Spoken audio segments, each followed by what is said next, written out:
Bizim балдар эгоист, индивидуалист болуп чоңоюп атат. Мына карасаң, мына бул жерде ошону айтып койгом, конокко баруу, конокту күтүү адеби. Конок келсе келиңиздер деп төргө өткөзүп, төшөктү салып туруп, о мин облак бар, кош келипсиздер. Кандай жакшы болду сиздерки.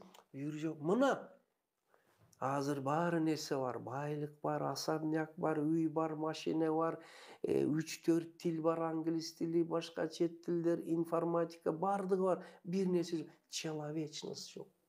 Духовность жок. Жан дүйнө, мээрим жок. Адамдар бири-бириге мээрим төгүп тиктебейт. Мына ушуну эгерде дасторкон четинде өткөрсө, үйгө бат-бат албетте тууган эмес адамдарды деле чакырып койсо жакшы болот. Жакында бир сөз айттым элес. Таласта бир Салтанат Бейшенова деген жакшы шагиртим бар. Менин 1000ге жакын сабактарымды видеоролик кылып чыгарган. YouTube'да билесиңер. Ошол сөзүмдү жазып чыгарып коюптур. Ал мынтим эле. Тойлорго барып жүрүп илайым, Кудай тойлор болсун, тынч аманчылык болсун, жаштар өмүрлүү болсун. Барып жүрүп айттым эле, тойлору жакшы.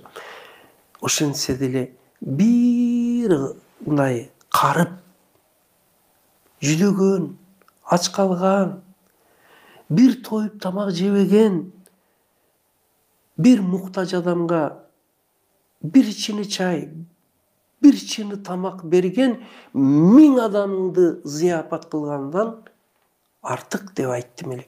Интернетке чоң кылып жазып чыгарып жүрөт. Бир муктаждыга чай берген 1000 муктаж эмес адамга чай бердим деп мактангандан артык экен деп. Мына мунун баардыгын балдар каяктан көрөт? Ошо дасторкон четинде балам, мына ал кымбат.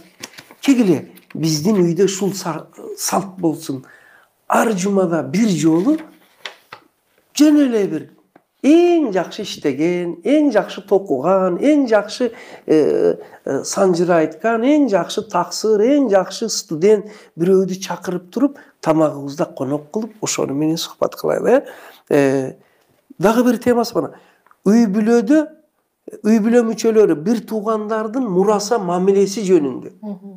Азыр бир туугандардын мамилеси өтө чатак болуп атат.